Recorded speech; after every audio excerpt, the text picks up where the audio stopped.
જય શ્રી કૃષ્ણ મિત્રો, આપ સૌનું અમારી ચેનલ ધાર્મિક કાર્યક્રમમાં હાર્દિક સ્વાગત છે।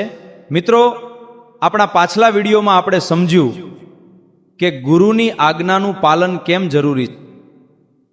આપણે જાણ્યું કે ગુરુની આજ્ઞા માત્ર નિયમ નથી, પરંતુ આપણા કલ્યાણનો માર્ગ છે। જે શિષ્ય આજ્ઞાનું પાલન કરે છે તેના જીવનમાં જ સાચી પ્રગતિ થાય છે।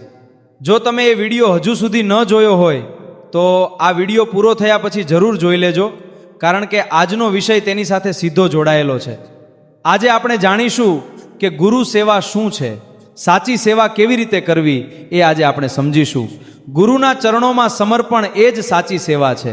મિત્રો, સેવા શબ્દ સાંભળતા જ ઘણા લોકોના મનમાં આશ્રમની સફાઈ કરવી, રસોડામાં કામ કરવું કે ગુરુના વ્યક્તિગત કામ કરવાનું ચિત્ર ઊભું થાય છે। પરંતુ શું એટલું જ સેવા છે? ના મિત્રો, આ બધું સેવા હોઈ શકે, પરંતુ સાચી ગુરુ સેવા તેની કરતાં પણ ઊંચી છે। ગુરુ આપણને ભગવાન તરફ દોરી જવા માટે જ્ઞાન આપે છે। જો આપણે તેમના ઉપદેશને જીવનમાં ઉતારતા નથી તો બહારથી કેટલીય સેવા કરીએ તે અધૂરી જ રહેશે। ભગવાન શ્રી કૃષ્ણે શ્રીમદ ભગવદ્ ગીતામાં કર્મયોગનો ઉપદેશ આપે છે।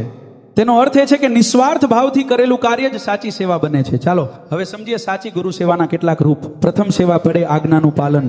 જો ગુરુ કહે કે સત્ય બોલો અને આપણે ખોટું બોલતા રહીએ તો પછી ફૂલ ચઢાવવાથી શું લાભ? સાચી સેવા એટલે ગુરુના વચનને જીવનમાં ઉતારવું। બીજી સેવા વચનને વિનમ્રતા। સેવામાં ક્યારેક અહંકાર ન હોવો જોઈએ। જો મનમાં વિચાર આવે કે હું સૌથી વધુ સેવા કરું છું તો સમજવું કે સેવા નહીં, અહંકાર વધી રહ્યો છે। ત્રીજી સેવા ચવર નિસ્વાર્થ ભાવ। સેવાનો હેતુ પ્રસિદ્ધિ કે પ્રશંસા મેળવવાનો ન હોવો જોઈએ। જે સેવા ફળની અપેક્ષા વગર થાય છે તે જ ભગવાનને પ્રિય લાગે છે। ભૂખ્યાને ભોજન આપવું, દુઃખીને સાંત્વના આપવી અને જરૂરિયાતમંદની મદદ કરવી પણ ગુરુની ભાવનાની સેવા છે। એક સુંદર પ્રસંગ, એક શિષ્ય રોજ પોતાના ગુરુ માટે પાણી ભરતો, આશ્રમ સાફ કરતો અને દરેક કામ કરતો, પણ ગુરુએ ક્યારેય તેની પ્રશંસા ન કરી। એક દિવસ શિષ્ય દુઃખી થઈ ગયો। ગુરુએ પૂછ્યું, તું સેવા મારા માટે કરે છે કે પ્રશંસા માટે? થોડા સમયમાં તેના મનમાં અદ્ભુત શાંતિ આવી ગઈ। મિત્રો, આ પ્રસંગ આપણને શીખવે છે કે શિષ્યને પોતાની ભૂલ સમજાઈ ગઈ।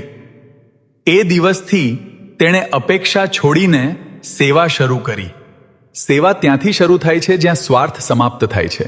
યાદ રાખજો, ગુરુને સૌથી વધુ આનંદ આપણા બદલાયેલા જીવનથી થાય છે। આજનો વિચાર, ગુરુના ચરણ દબાવવા કરતાં વધુ મહત્વનું છે ગુરુના વિચારોને પોતાના જીવનમાં ઉતારવા। જો તમને આજનો વિડીયો ગમ્યો હોય તો લાઈક કરો, શેર કરો અને ધાર્મિક કાર્યક્રમ ચેનલને સબસ્ક્રાઇબ કરવાનું ભૂલશો નહીં। આપણા આગામી વિડીયોમાં આપણે જાણીશું ગુરુકૃપા એટલે શું। શું ગુરુકૃપા માત્ર આશીર્વાદ છે કે જીવન બદલનારી દિવ્ય શક્તિ? તેનું રહસ્ય આપણે આવતા વિડીયોમાં સમજશું। ત્યાં સુધી જય શ્રી કૃષ્ણ, રાધે રાધે।